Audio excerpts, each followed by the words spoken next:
Langosta Literaria. Hola a todos, ¿qué tal? ¿Cómo están?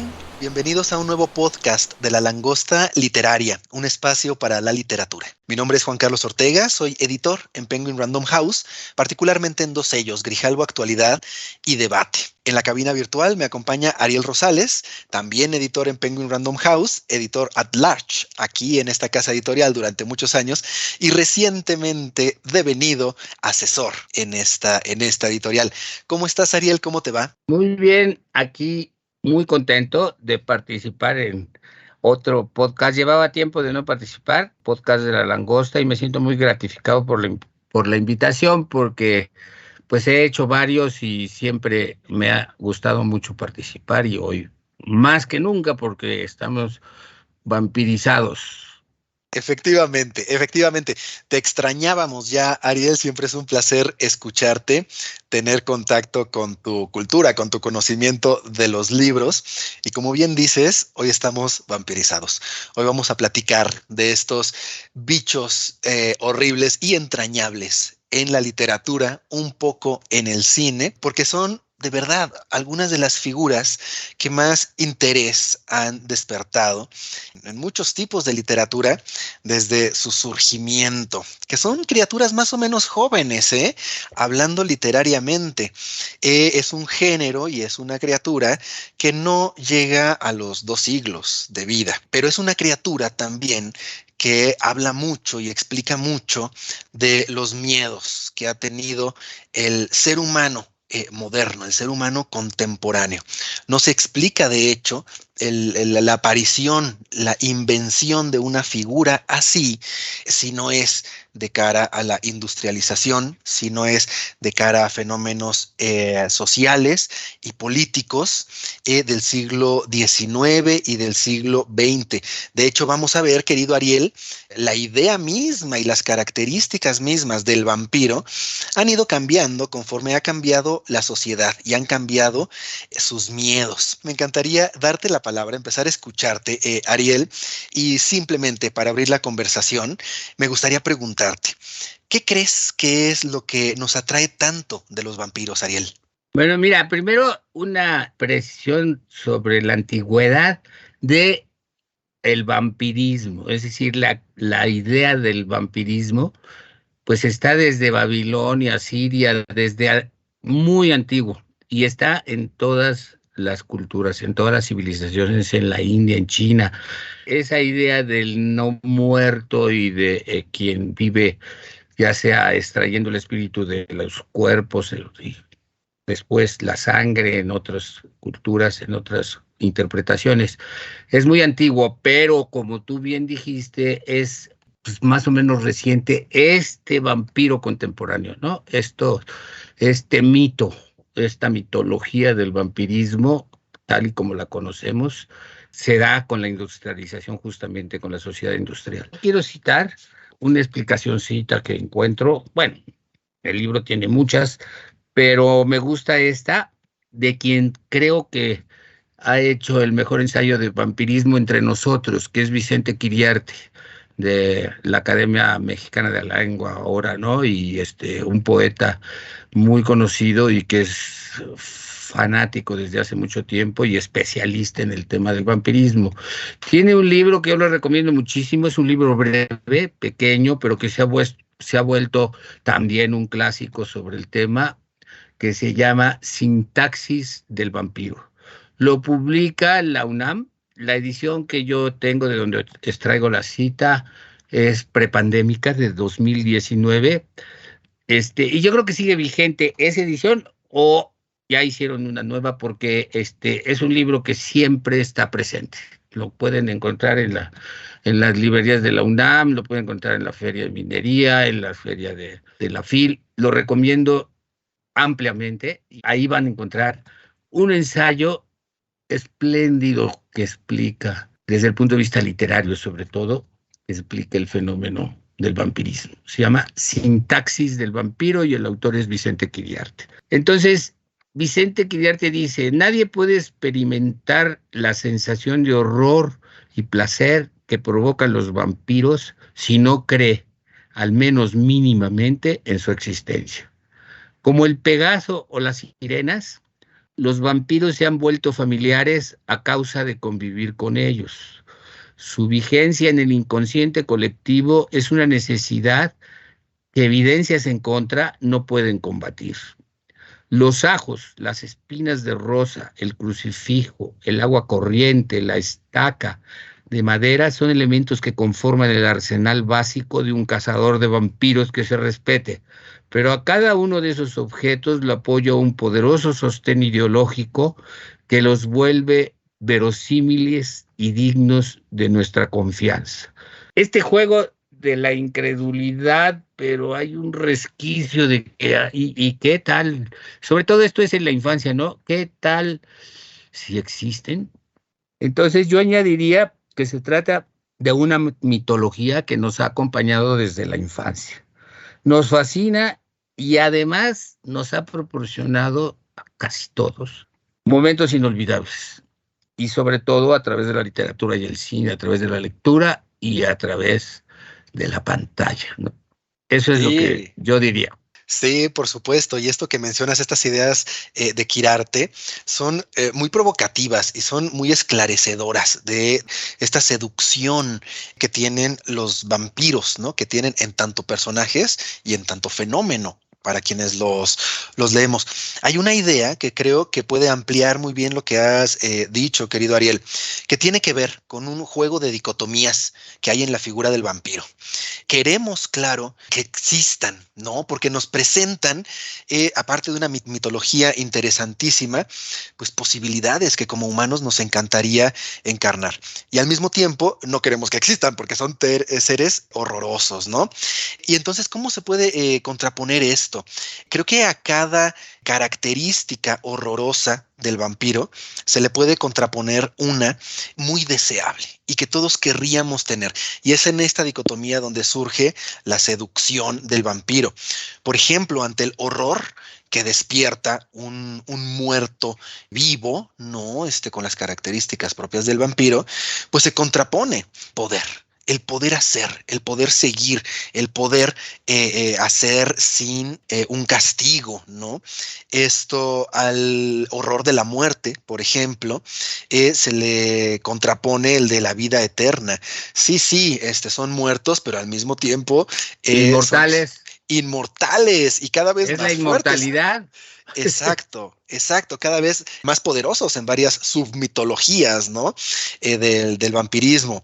A la crueldad inherente de estos seres infernales también se le puede contraponer la generosidad absoluta y la riqueza completa que muchos de ellos suelen tener o pueden prodigar.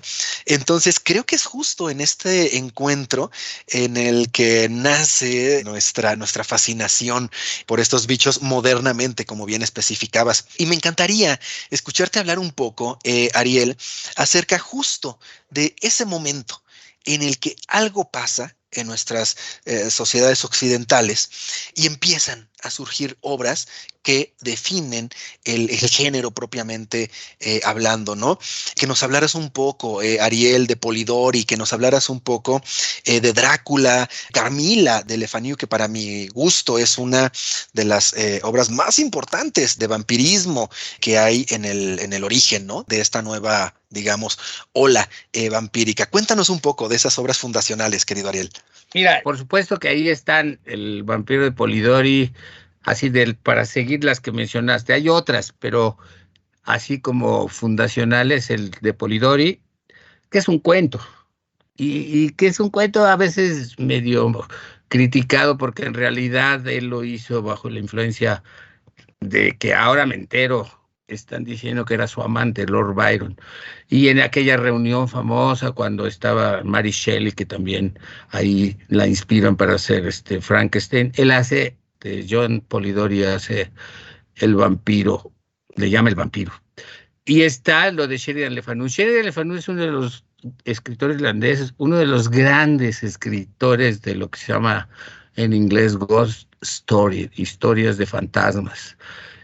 Pero en el caso de Camila, ahí entra a la tradición vampírica y ahí desarrolla una historia muy ambigua en donde hay un amor de dos mujeres y una de ellas es vampira, ¿no? Y que convierte en vampira a la otra, ¿no? Es una novela corta, es más extensa que lo de Polidori. Y hay otras, ¿no? Hay una que se llama Barney y el vampiro, ahorita no recuerdo el autor, hay algunas más que se van gestando, pero pues yo soy muy ortodoxo en este sentido y Drácula de Bram Stoker es la gran novela del vampirismo, ¿no?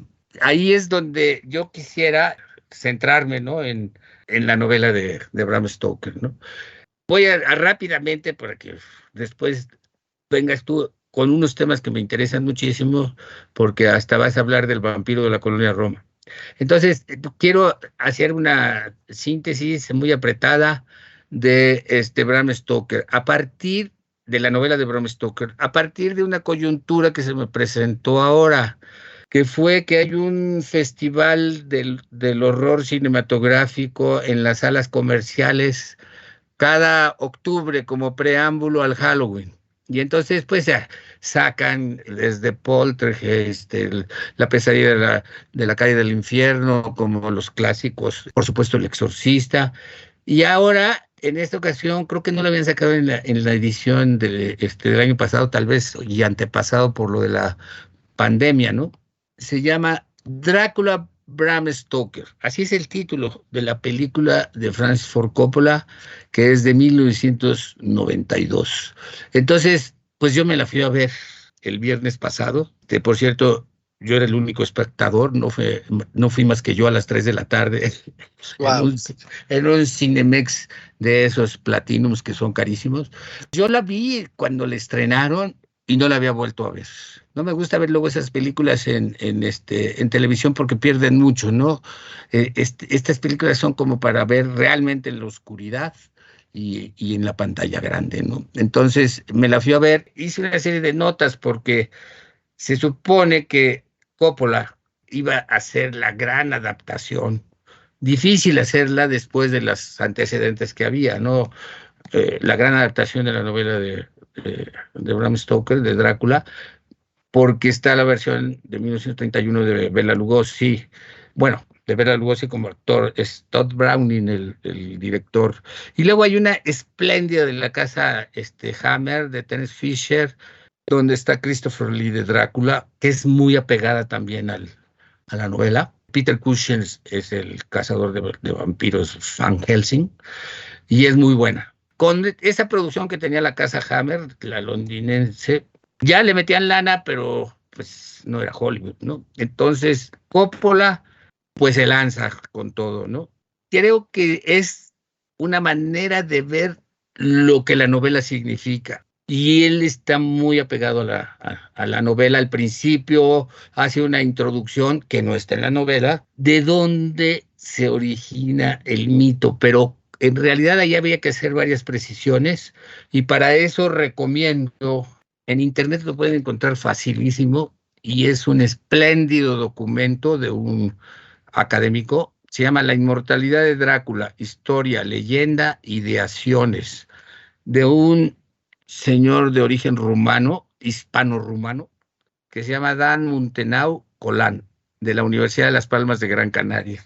Además, que es un gran erudito, pero todo esto está escrito sin petulancia académica, porque quiere llegar al gran público. Es un paper de unas 30 páginas, cuando más, ¿no? Muy accesible. Y entonces nos cuenta con toda claridad que es el nombre lo que toma principalmente el nombre de Drácula, Dracul, es rumano, del personaje Vlad Tepes. Vlad Tepes fue un rey rumano de 1445 es cuando llega a ser el rey de... No se llamaba Rumanía en ese entonces, ¿no? Ahorita es Voivodia. Entonces él lo que hace es defender a Rumanía, a esa región, a Transilvania, el centro de la Transilvania, defenderla de la invasión otomana, de los turcos, del gran imperio turco. pero su característica era una suma crueldad, al grado de que se le conoce como Vlad Tepes. Tepes quiere decir empalador, y el empalamiento, pues ya saben lo que es, ¿no? Lo podrías explicar tú, Juan Carlos, porque yo tengo inhibiciones. ¿Qué es Podría. el Eh, empalamiento? sí, Es una tortura muy cruel, porque están vivos a quienes empalan, ¿no? claro, claro, y demoras horas en morir, ¿no? En Una morirte, vez que, atraviesa sí, una estaca, ¿no? Una estaca gruesa, bien picuda, atraviesa el cuerpo de el orificio, ¿cómo le llamarás? Descendi, sí, claro, dejan y caer todo tu sale, peso, ¿no? y sale por Exacto. la boca, y sale por la boca. Entonces, la leyenda, porque sí era muy cruel con el enemigo, con quienes apresaba, pero la leyenda dice que él se regocijaba y hasta almorzaba frente a los empalados. Se habla de 20,000 empalados que llegaba a ser en 2 días o 3, ¿no? Bueno, eso queda ahí en el paper, tú lo puedes ver toda la historia de Vlad y toda la historia política y de una manera documentada perfectamente. Y luego esta parte que sí existió, que fue de extrema crueldad, pero pues en ese tiempo las guerras eran así, ¿no? Y había ciertos personajes que eran especialmente crueles, ¿no? Eso hace que el nombre que le llama tanto la atención, porque se llama realmente Drácula. Ahí hay toda una discusión si es la Orden del Dragón o Drácula, que quiere decir algo así como diablo. Pero el hecho es que sí fue Drácula, no fue conde, fue rey, fue emperador de esa zona, ¿no? Entonces, eso lo toma porque le llama la atención la sonoridad del nombre, que yo creo que eso también influye en que el mito de Drácula haya sido muy fuerte, ¿no? Drácul es en el nombre, ¿no? Y de Drácul ya la castellanización es Drácula, ¿no? Y también está en los demás idiomas como Drácula, con la A, tiene un poder la palabra, ¿no? El término Drácula, ¿no?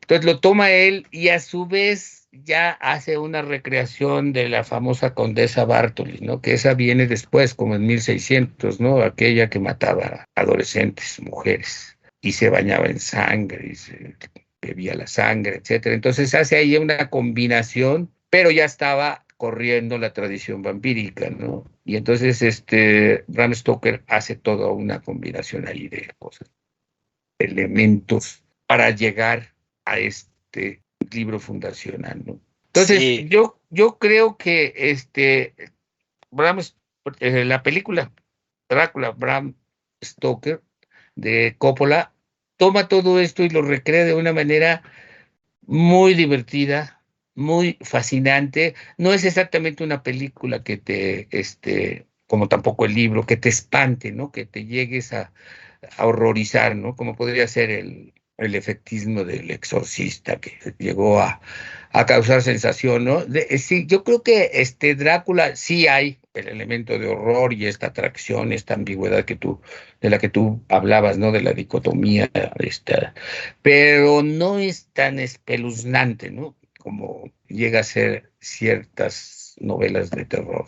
O bueno, puede ser que en la primera lectura y cuando uno está adolescente, pues sí le espante, ¿no? Pero yo creo que esto es el gran mérito de Bram Stoker, el haber conseguido una obra que además es un clásico por donde se le vea, ¿no? Que estaba bien o mal escrita, está muy bien escrita. Ahí hay una discusión. Fresán, en el prólogo de la edición nuestra, de la edición de bolsillo de la editorial, que les recomiendo muchísimo, en el prólogo da muchísimas referencias culturales y va haciendo un resumen de todas las discusiones que ha habido en torno a la vigencia literaria, la autoridad literaria de Bram Stoker. Bram Stoker era un escritor irlandés muy cercano al teatro. Fue protegido de Bernard Shaw, el gran Bernard Shaw de irlandés dramaturgo. Fue secretario particular de un gran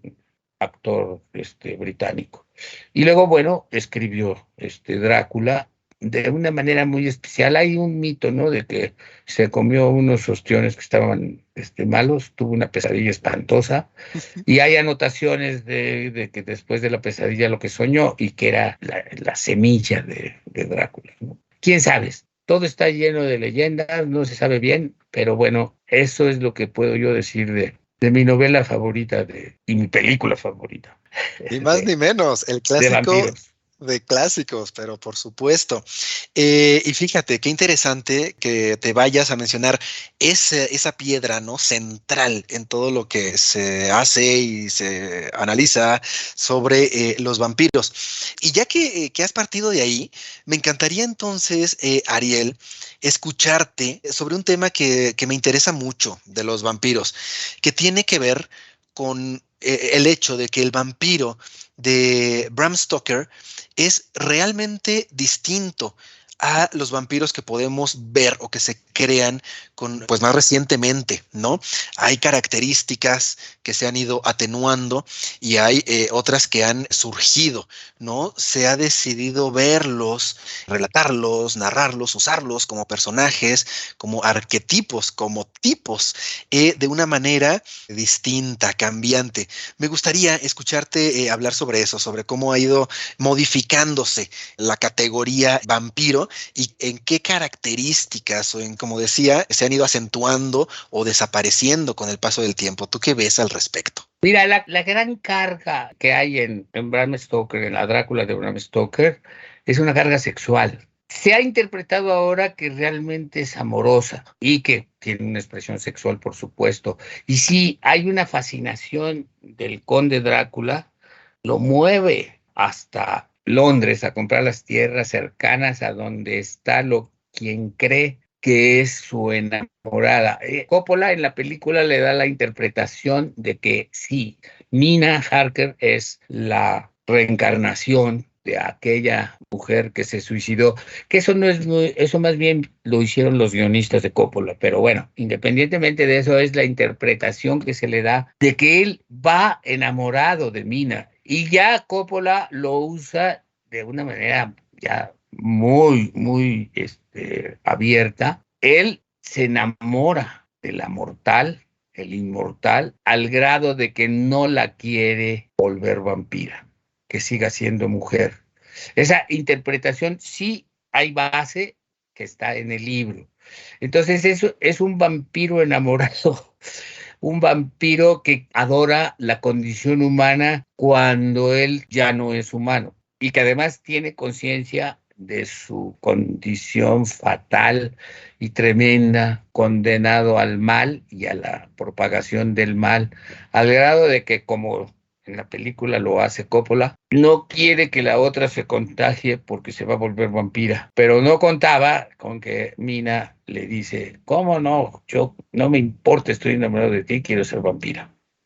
Esa es interpretación de Coppola, pero ya en la novela hay elementos sexuales muy fuertes. Bueno, se dice que además, pues, prefiguró mucho las interpretaciones que vendrían después, freudianas, etcétera, ¿no? De carga sexual que hay en el vampirismo. Pero en fin, yo creo que el hecho, después vienen todos los vampiros. Mira, por ejemplo, una novela que además también la publica de nuestro grupo y se puede conseguir fácilmente en bolsillo, está vigente, que es Entrevista con el vampiro de Anne Rice, ¿no? Ahí vamos a conocer a un vampiro que en primera persona, porque es una entrevista, nos va a contar su historia, y su historia también es de enamoramiento, y su historia es de cómo dejé de ser humano y ahora quiero tener mis relaciones con las humanas, y cuenta toda su intimidad, sus confidencias.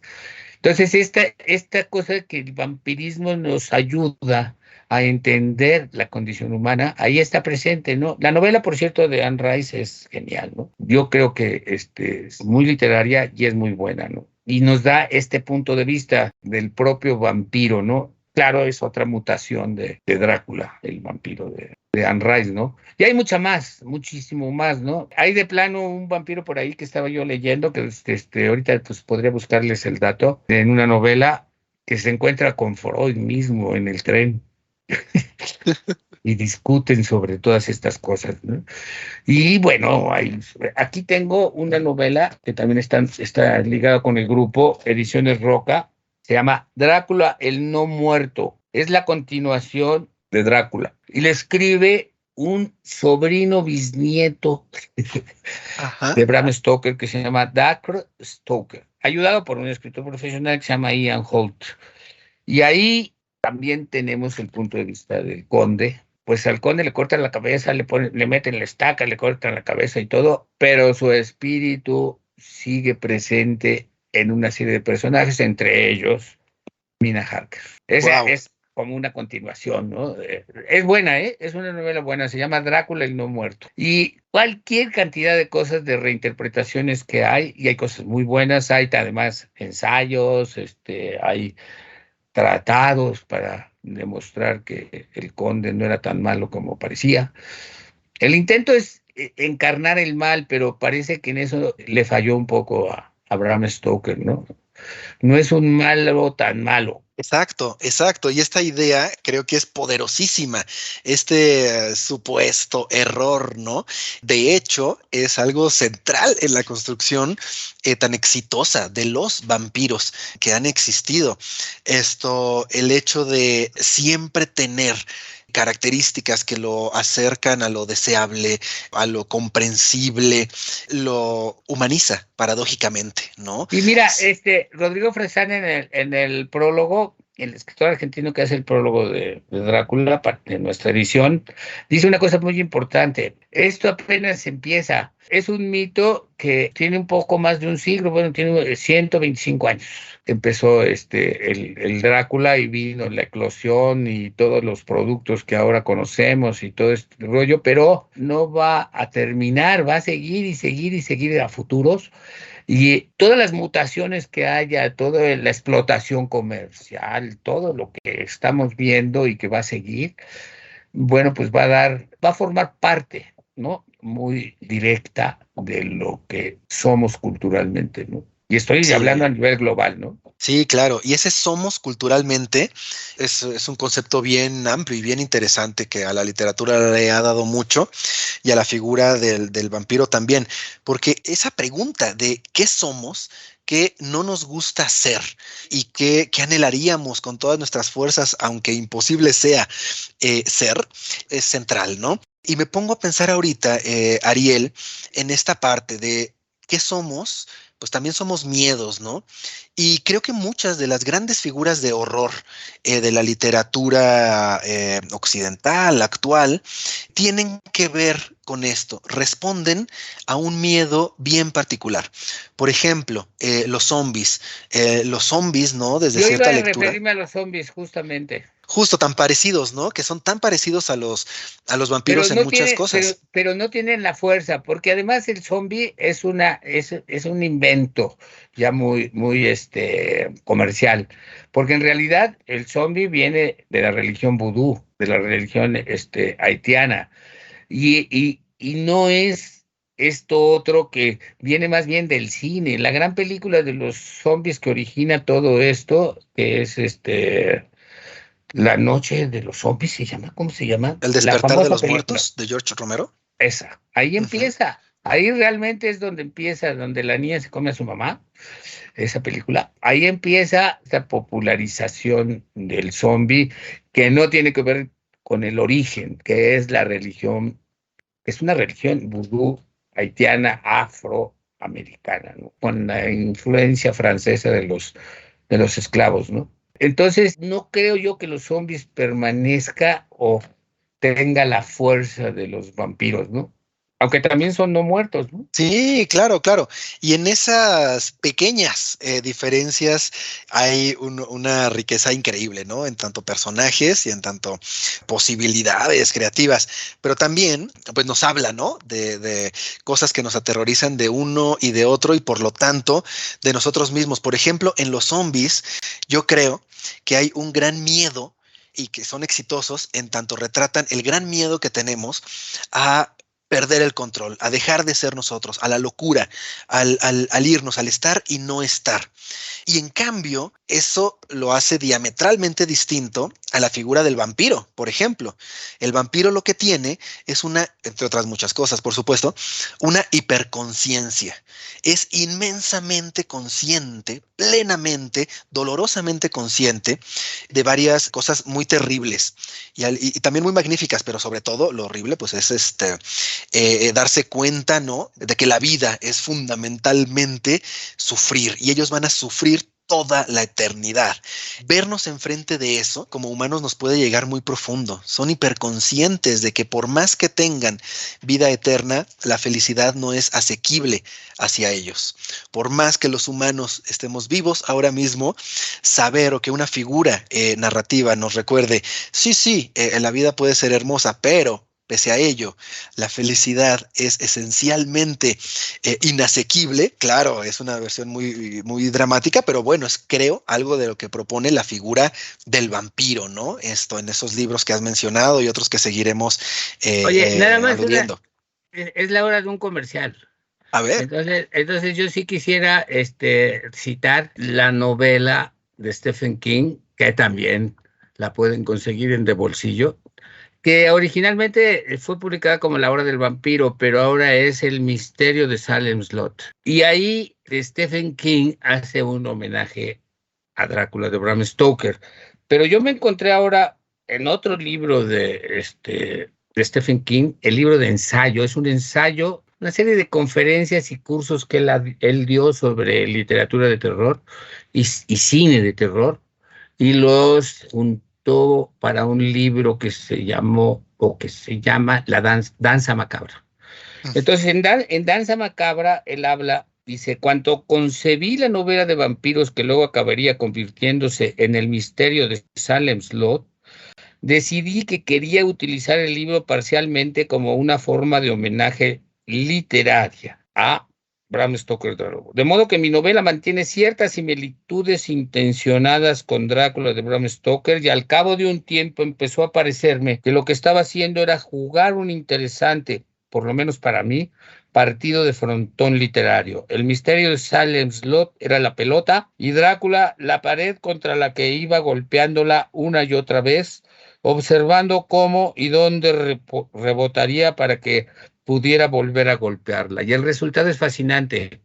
Hay película, la hizo para la televisión originalmente de hace muchos años, que es la de, ay, no, ahorita no me acuerdo cómo se llama el director, pero es uno de esos directores de terror conocido. La película es buena, pero ahora hay una serie. Esa información me la acaba de dar Jacqueline, de La Langosta Literaria. Hay una serie que ya es asequible. No está en plataforma todavía, pero por ahí anda en explotación comercial en la televisión por cable o Sky y esas, ¿no? Y es una serie sobre Salem Slot, la novela homenaje de Stephen King a Drácula de Bram Stoker. Y podemos conseguir el libro en De Bolsillo. Puedes continuar, el comercial ha terminado. Perfecto, muchísimas gracias, muy, muy pertinente. Y antes de retomar, justamente creo que también es buen momento para hacer una precisión. La película de George Romero es La Noche de los Muertos La Noche Vivientes.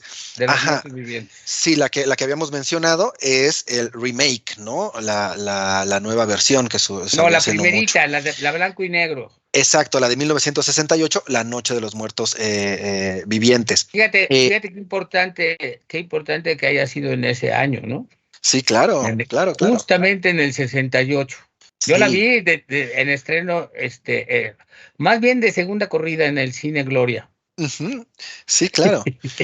Mira qué cosas. Y bueno, ahora que estamos mencionando, ¿no?, estos puntos de contacto, creo que uno muy importante es que tanto vampiros como zombies nos muestran con caras muy distintas la imperfección de lo perfecto. Y me explico, todos hemos crecido, ¿no?, en estas sociedades modernas creyendo que el individuo es lo más sagrado y que todos somos irrepetibles y maravillosos, y de pronto llega un zombie y nos muestra hasta dónde podríamos llegar a pervertirnos, ¿no?, a ser horribles. Y es todavía más notorio con los vampiros, querido Ariel, porque ahí sí, los vampiros, gran parte de ellos son muchos recursos, ¿no? Recursos de superpoderes, recursos recursos monetarios, recursos estéticos, recursos Pero culturales. también tienen muchas limitaciones. Exacto. Mira, mi hija me estaba recordando cuando supo que hacía un podcast, dice, tienes que decir sus limitaciones. No se pueden ver en espejos. Un vampiro no puede entrar a tu casa si tú no lo invitas. ¿Sí sabías esa? En determinadas tradiciones, sí, justo. Un mugre collar de ajos le quita el poder, la cruz. Y ya no digamos el agua bendita. Tú le vientas agua bendita a un vampiro y le haces unas llagas espantosas y sufre horrible. Y el sol. Sí, claro. Tan limitadones, ¿no? Sí, sí, sí. Sí, entonces nos muestran eso, ¿no? En una figura hiperbólica, en que tienen tantas perfecciones que anhelaríamos. De pronto nos damos cuenta que hay una contraparte dolorosísima y terrible, que no pueden hacer un montón de cosas. Y entre lo que menos pueden, o entre una de sus mayores imperfecciones, está la de la imposibilidad de amar plenamente. Ahí Esta idea está, me es lo gusta. que yo te decía de la novela, ¿no? De que ya está presente eso en Bram Ajá. Stoker, ¿no? Y que luego el Coppola lo va a explotar al máximo. Sí, justo, Carmila, que estábamos platicando, ¿no? Esta imposibilidad de concretar esta relación, ¿no? Entre Hay dos una versión francesa de mujeres. cine, hay una versión francesa de cine de Camila, ¿eh? Ajá. Que es muy buena. Mira, mira, mira, también para que nuestras escuchas la busquen. Y entonces creo que justo ese defecto en el amor, ese amor permanentemente infecundo y siempre frustrado, es la característica o una de las características centrales de los vampiros. Hay una inmensa frustración por, pese a tener tanto, no poder hacer lo más importante, ¿no? Que es amar, que es lo que plenamente nos humaniza. Y la contraparte de esto es la muerte, ¿no? Las dificultades que tienen tanto para mantenerse vivos como para morir, porque también en muchos libros y en muchos autores se percibe este sufrimiento de que, Mira, claro, aunque sería... es que me vas recordando cosas. Una película que se llama El Ansia, que por cierto es con David Bowie, que es vampiro, y con Catherine Deneuve, que es vampira, y entonces se enamoran. Y el amor entre vampiros no funciona muy bien. Y esa película es de Tony Scott, el director inglés. Se Ok, llama El Ansia. Y es la perfecto. historia del amor imposible entre dos vampiros, que además, pues, imagínate, David Bowie y Catherine Deneuve en la pantalla. Es a colores, es muy padre la película. Y es esto, la imposibilidad de amar, y más entre vampiros. Los dos son vampiros y no pueden. Claro, claro. Y fíjate, ahorita que tú mencionas eso, naturalmente tenemos y quiero mencionar una obra, una saga en la que este conflicto está también a la orden del día, que es Crepúsculo, ¿no? Esto, y vemos ahí las recurrencias de ciertos temas y Yo ciertas. no, ya, es que tampoco lo pueden abarcar todo, ¿no? Claro. Entonces yo no le entré muy fuerte a Crepúsculo, así es que dinos de Crepúsculo, tu Sí, opinión, claro. porque también ha sido muy criticada, ¿no? Sí, sí, sí, y esto es interesante y nos hace reflexionar mucho de nuestros cánones, ¿no? Y de nuestros criterios, etcétera. Pero es una obra, claro, que todos eso sí lo tenemos que reconocer, marcó una época importantísima y Por logró supuesto. tocar ciertos puntos básicos de la mitología vampírica de un modo magistral. ¿No? Los explotó, los mencionó, los paseó de manera muy bien pensada, ¿no? Como todos saben, o muchos de ustedes sabrán, Crepúsculo es la historia de una familia de vampiros, pero eso no lo sabremos, sino hasta tiempo después, que llegan a un pueblo en el que siempre llueve, siempre está oscuro, siempre hay nubes, siempre hay frío, y ahí uno de los integrantes de la familia, a Edward Cullen, empieza a enamorarse y a tener un vínculo con Isabela, ¿no? Una jovencita humana. Y si bien Edward tiene muchísimos años, todos los años que ustedes quieran imaginarse, pues tiene la apariencia de un adolescente y entonces sí se enamora de esta mujer realmente adolescente, ¿no? Y buena parte de esta historia tiene que ver con esa imposibilidad y esas dificultades que toda pareja adolescente y que toda pareja humana tendrá para vivir y disfrutar su amor, pero claro, exacerbadas por esta complejidad ciertamente odiosa, ¿no? De que uno de los dos está muerto. Y como se va extendiendo esta historia, nos presenta de modo a veces afortunado, a veces criticable, ¿no? La resolución pues sí, que se le da a ciertos conflictos casi filosóficos que hay con la figura del vampiro. Y si, ¿cómo se manejaría la infidelidad, por ejemplo? El coqueteo, la inminencia de la muerte, el tener hijos. Ante estas características que tiene el vampiro, ¿no? De enorme frustración, de imposibilidad de desarrollar un amor pleno, que nos evidencian las peores caras que nosotros, seres humanos, podemos tener, pues qué interesante de pronto verlo en una película para adolescentes expresado, ¿no? Y ahí está la reflexión, a ver, ¿qué haríamos como seres humanos ante estos problemas filosóficos para los cuales usamos como pretexto el vampiro? Entonces sí es una obra que por eso creo yo que es tan afortunada, porque sí nos pone enfrente de conflictos centrales en la mitología vampírica y centrales en nuestras vidas. Hay de todo. Me estoy acordando de un vampiro cósmico, de un escritor además espléndido que se llama Colin Wilson, inglés. Ahí el vampiro cósmico, ahí él toma la mitología Lovecraftiana, lo lleva al terreno de los vampiros, pero siempre cósmico el asunto. Y es muy buena. Ahora, el ciclo son de Crepúsculo son muchas novelas, ¿no? Sí, por supuesto. Estos son 5 entregas, o bueno, son como se termina recibiendo en la cultura pop, porque está Crepúsculo, luego viene Luna Nueva, luego viene Eclipse y Amanecer, pero Amanecer, claro, se presenta en 2 partes, ¿no? Entonces, así es como termina llegando esta saga. Así como la clasiquísima que mencionabas casi al inicio de esta conversación, que son las crónicas vampíricas, ¿no? Todos tenemos muy presente. Que esa es Entrevista con el vampiro, la primera, ¿no? Exacto, Entrevista con el De Anne vampiro y Rice. Lestat el vampiro son pues espectaculares y todo el mundo las ubica, pero es una saga muy amplia, ¿no?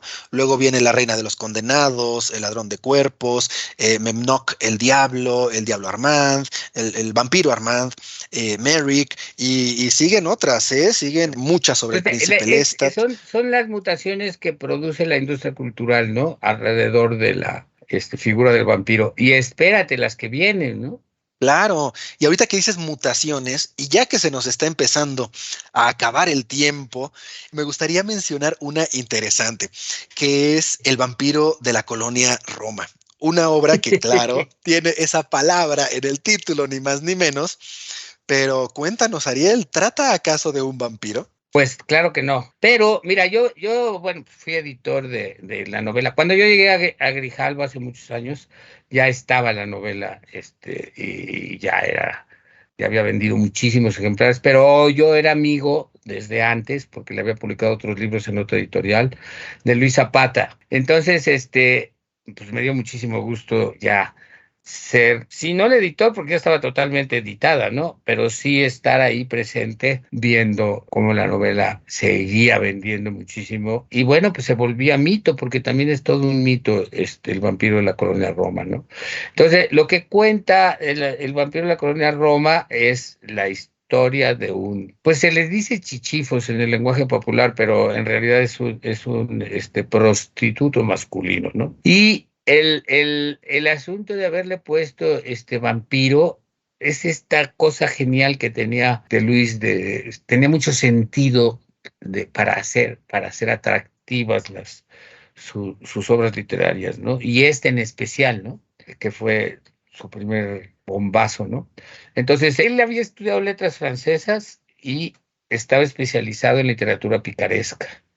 Entonces, es una novela picaresca que además utiliza la idea de que todo está grabado, porque sí realmente existió el personaje y él lo grabó y a partir de eso elaboró la novela, pero no puede decirse que sea una novela biográfica, para nada, ¿no? Sino que Lo que él grabó le sirvió de punto de partida para la imaginación, etcétera, pero conserva la tipografía, que eso es interesantísimo. La tipografía es sin acentos, no, con acentos sí, perdón, sin puntuación y con espacios, para dar la idea de literatura oral, y lo logra muy bien.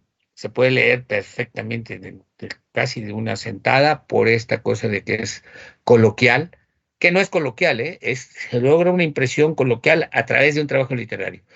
Y luego el hecho de que pues, ocurría antes de que la colonia Roma tuviera esta aura ahora muy bonita de restaurantes y de lugares donde vive la gente bonita, como sucede también con la Condesa. Antes de eso, pues estaba ahí muy cercana a la zona rosa, y la zona donde ejercía su prostitución era la colonia Roma, ¿no? El Adonis García, ¿no? Está, por ejemplo, la famosa esquina mágica dentro de la mitología esta, ¿no? Que era Insurgentes y Baja California, que era la zona de ligue para este tipo de prostitución masculina, y era el cine de las Américas, ahí había un cine, ¿no? Entonces, a todo esto se le ocurre Colonia Roma y la palabra mágica, vampiro, porque de alguna manera, pues sí, todo era nocturno y ejercía algún tipo de succión el vampiro de la Colonia Roma, ¿no? Entonces esa fue la genialidad de Zapata, ¿no? Pero tú me decías que conocías a alguien que se había ido con la finta porque le gustaba el vampirismo y compró el vampiro de la Colonia Roma, ¿no?